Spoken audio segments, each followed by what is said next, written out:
नमस्कार। मॉरिशस के प्रधानमंत्री श्री प्रवीण कुमार जुगनाथ जी, वर्ल्ड हेल्थ ऑर्गेनाइजेशन के director general doctor Tedros, Gujarat के मुख्यमंत्री श्री भूपेंद्र भाई पटेल, केंद्रीय मंत्रिमंडल के मेरे सहयोगी श्री सर्बानंद जी सोनवाल, डॉक्टर मनसुख मांडविया, डॉक्टर मुंजपरा महेंद्र भाई, यहां उपस्थित अन्य सभी महानुभाव, देवी और सज्जनों, आज हम सभी पूरी दुनिया में हेल्थ एंड वेलनेस के लिए एक बहुत बड़े आयोजन के साक्षी बन रहे हैं। मैं WHO के डायरेक्टर जनरल डॉक्टर टेड्रोस का विशेष रूप से आभारी हूं। अभी डॉक्टर टेड्रोस ने भारत की प्रशंसा में जो शब्द कहे, मैं प्रत्येक भारतीय की तरफ से उनका धन्यवाद करता हूं। और जिस प्रकार से उन्होंने गुजराती, हिंदी, अंग्रेजी एक प्रकार से त्रिवेणी का एहसास कराया है और हर भारतीय के दिल को छू लिया है, उसके लिए भी मैं विशेष रूप से उनका अभिनंदन करता हूं। डॉक्टर टेड्रोस से मेरा परिचय पुराना है और जब भी हम मिले हैं, उन्होंने भारत के गुरुओं ने उसको कैसे शिक्षा दी, वो इतने गौरव से उसका उल्लेख करते हैं और इतना प्रसन्न चित्त अपनी भावनाएं व्यक्त करते हैं और उनका भारत के प्रति जो लगाव है, आज एक संस्थान के रूप में यहां प्रकट हो रहा है। और वो मुझे कहते हैं कि मेरा चाइल्ड है, मैं आपको दे रहा हूं, अब आपकी जिम्मेवारी है कि आपको इसका पालन पोषण करना है। मैं डॉक्टर टेड्रोस को विश्वास दिलाता हूं कि आपने जिस भरोसे से भारत को ये जिम्मेवारी दी है और जिस उत्साह और उमंग से हमारे यहां के मुख्यमंत्री भूपेंद्र भाई पटेल ने इस पूरी जिम्मेवारी को अपने कंधे पर लिया है, मुझे पूरा विश्वास है कि आपकी आशा और अपेक्षा के अनुसार हम खड़े उतरेंगे। मैं अपने अभिन्न मित्र और मॉरिशस के प्रधानमंत्री श्री जुगनाथ जी का भी आभार व्यक्त करता हूं। मेरा उनके परिवार से भी करीब 3 दशक पुराना संबंध रहा है।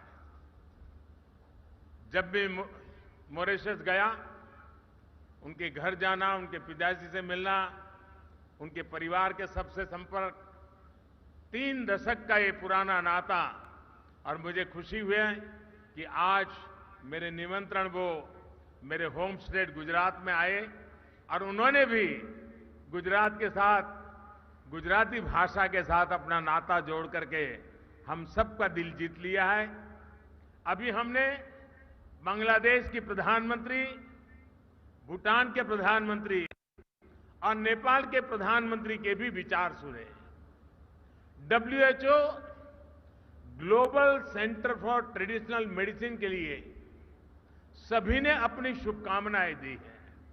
मैं सभी का आभारी हूं। साथियों, WHO ने ट्रेडिशनल मेडिसिन के सेंटर के रूप में भारत के साथ एक नई पार्टनरशिप की है। ये ट्रेडिशनल मेडिसिन के क्षेत्र में भारत के कंट्रीब्यूशन और भारत के पोटेंशियल दोनों का सम्मान है। भारत इस पार्टनरशिप को पूरी मानवता की सेवा के लिए बहुत बड़ी जिम्मेदारी के रूप में ले रहा है। ये सेंटर दुनिया भर में फैली पारंपरिक चिकित्सा से सहयोग से दुनिया के लोगों को बेहतर मेडिकल सॉल्यूशन देने में मदद करेगा। और मैं ये भी कहना चाहूंगा कि जामनगर की धरती पर डॉक्टर टेड्रोस और पविंद्र जी की हाजिरी में ये सिर्फ एक भवन का शिलान्यास नहीं हुआ है, ये सिर्फ एक संस्थान का शिलान्यास नहीं हुआ है, लेकिन मैं विश्व भर में प्राकृतिक चिकित्सा में विश्वास करने वाले, परंपरागत चिकित्सा में विश्वास करने वाले हर किसी को कहना चाहता हूं कि आज जब भारत आजादी का अमृत महोत्सव मना रहा है, उस कालखंड में ये जो शिलान्यास हुआ है, वो शिलान्यास आने वाले 25 साल के लिए विश्व भर में ट्रेडिशनल मेडिसिन के युग का आरंभ कर रहा है। मैं अपनी आंखों के सामने देख रहा हूं कि होलिस्टिक हेल्थ केयर के बढ़ते आकर्षण के कारण आने वाले 25 वर्ष में जब देश आजादी की शताब्दी मनाएगा, तब ट्रेडिशनल मेडिसिन दुनिया के हर परिवार के लिए अति महत्व का केंद्र बन जाएगा। इसका ये शिलान्यास है। और आयुर्वेद में तो अमृत कलश का बड़ा महत्व है, और अमृत काल में ये कार्य का आरंभ हो रहा है। इसलिए मैं एक नए विश्वास के साथ एक दूरगामी प्रभावों का असर देख रहा हूं। और मेरे लिए व्यक्तिगत तौर पर यह बहुत सुखद है कि इस ग्लोबल सेंटर की स्थापना हमारे जामनगर में हो रही है। जामनगर का आयुर्वेद से एक विशेष रिश्ता रहा है। 5 दशक से भी ज्यादा पहले जामनगर में विश्व की पहली आयुर्वेद यूनिवर्सिटी की स्थापना हुई थी। यहां एक बेहतरीन आयुर्वेद संस्थान institute of teaching and research इन आयुर्वेदा है। अब विश्व स्वास्थ्य संगठन का ये ग्लोबल सेंटर वेलनेस के क्षेत्र में जामनगर की पहचान को वैश्विक स्तर पर नई ऊंचाई देगा। साथियों, डिसीज फ्री रहना, निरोगी रहना जीवन की सफर का एक महत्वपूर्ण हिस्सा हो सकता है, लेकिन वेलनेस ही अल्टीमेट गोल होना चाहिए। साथियों, वेलनेस का हमारा जीवन में क्या महत्व है, ये हमने कोविड पैंडेमिक के इस दौर में अनुभव किया है। इसलिए विश्व को आज हेल्थ केयर डिलीवरी के नए आयाम की तलाश है। मुझे खुशी है कि इस साल के आवर प्लेनेट आवर हेल्थ ये नारा देकर डब्ल्यूएचओ ने भारत का वन अर्थ वन हेल्थ इस विजन को आगे बढ़ाया है। साथियों, हमारे यहां हजारों साल पहले रचित अथर्ववेद में कहा गया है, जीवेम शरदः शतम, यानी 100 वर्ष तक जिए। हमारी परंपरा में 100 वर्ष की आयु की कामना बहुत सहज रही है, क्योंकि तब 100 वर्ष की आयु प्राप्त करना अचंभित नहीं करता था। और इसमें बहुत बड़ी भूमिका हमारी पारंपरिक चिकित्सा पद्धतियों की होती थी। भारत की पारंपरिक चिकित्सा पद्धति सिर्फ इलाज तक सीमित नहीं रही है, बल्कि ये लाइफ की एक होलिस्टिक साइंस है। आप में से बहुत सारे लोग जानते हैं कि आयुर्वेद में हीलिंग और ट्रीटमेंट के अलावा social health, mental health, happiness, environmental health, करुणा, सहानुभूति, संवेदनशीलता और उत्पादकता सब कुछ इस अमृत कलश में शामिल है। इसलिए हमारे आयुर्वेद को जीवन के ज्ञान के रूप में समझा जाता है और हमारे यहां जितनी प्रतिष्ठा 4 वेदों की है, वैसे ही आयुर्वेद को 5वां वेद कहा जाता है। साथियों, आज आधुनिक दुनिया की जो लाइफस्टाइल है, जो नई नई बीमारियां हम देख रहे हैं, उससे पार पाने के लिए हमारी ट्रेडिशनल नॉलेज बहुत महत्वपूर्ण है। जैसे अच्छी हेल्थ का एक सीधा संबंध बैलेंस्ड डाइट से है। हमारे पूर्वज यह मानते थे कि किसी भी रोग का आधा उपचार बैलेंस्ड डाइट में छिपा होता है।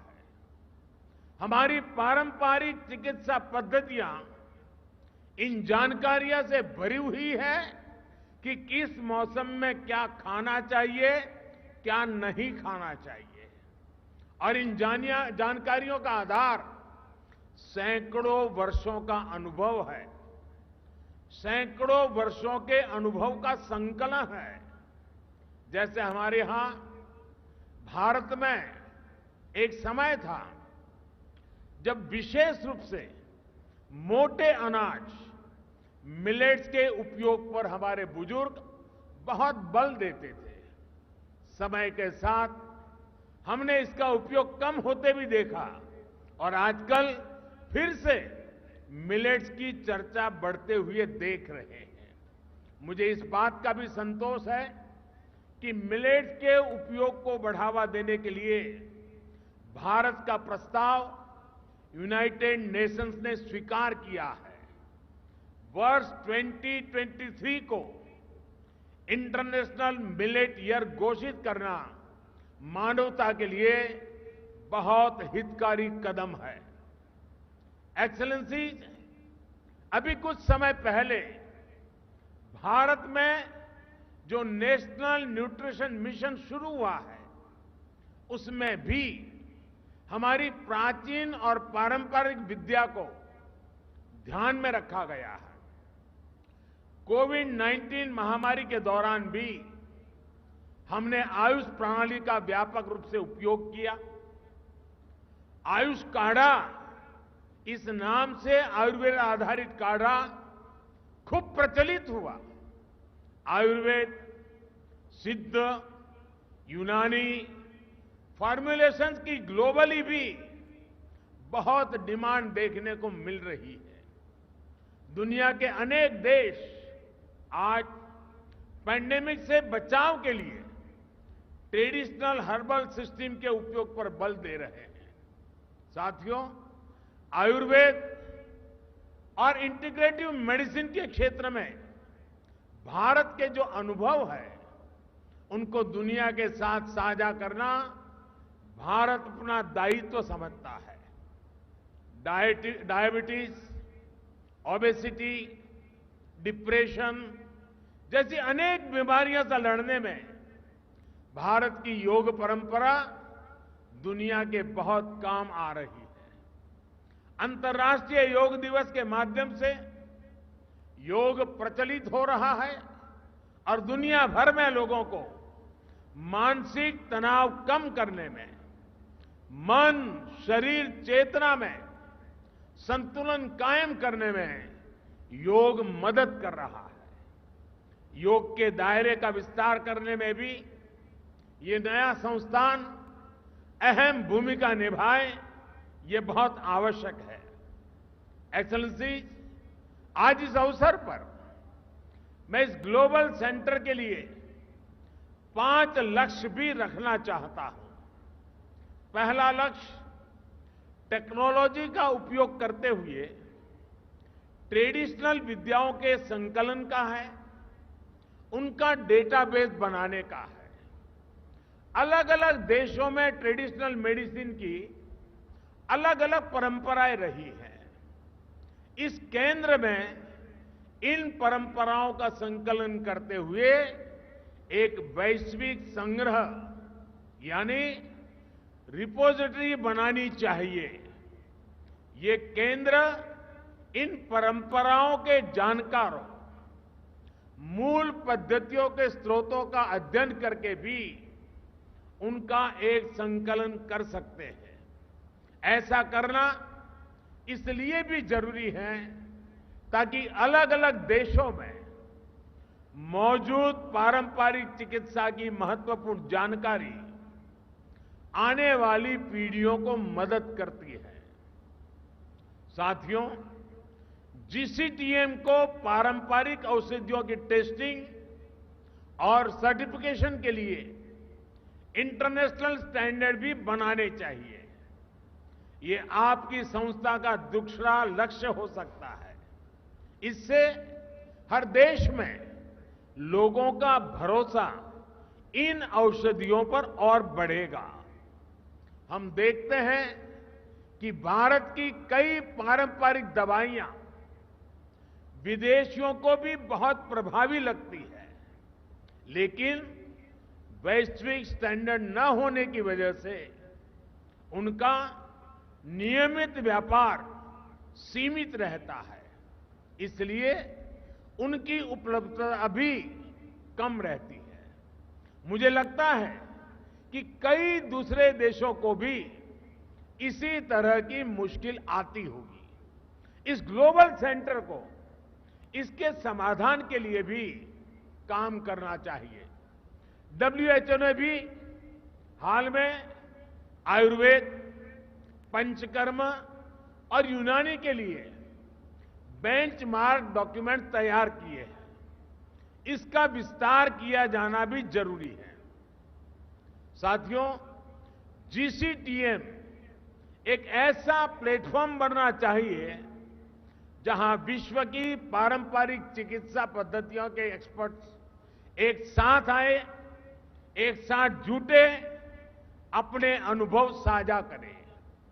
इन प्रयासों को एक ग्लोबल सेंटर अपना तीसरा लक्ष्य बना सकता है। क्या ये संस्थान एक सालाना समारोह कर सकता है? कोई एनुअल ट्रेडिशनल मेडिसिन फेस्टिवल कर सकता है जिसमें दुनिया के ज्यादा से ज्यादा देशों के एक्सपर्ट्स चिंतन करें, अपनी पद्धतियों को साझा करें।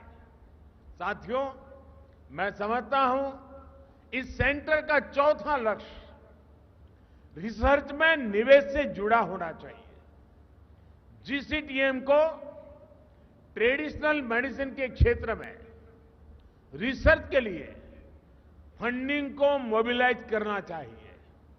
हम देखते हैं कि आधुनिक फार्मा कंपनियों के लिए रिसर्च क्षेत्र में अरबों खरबों डॉलर्स उपलब्ध रहते हैं।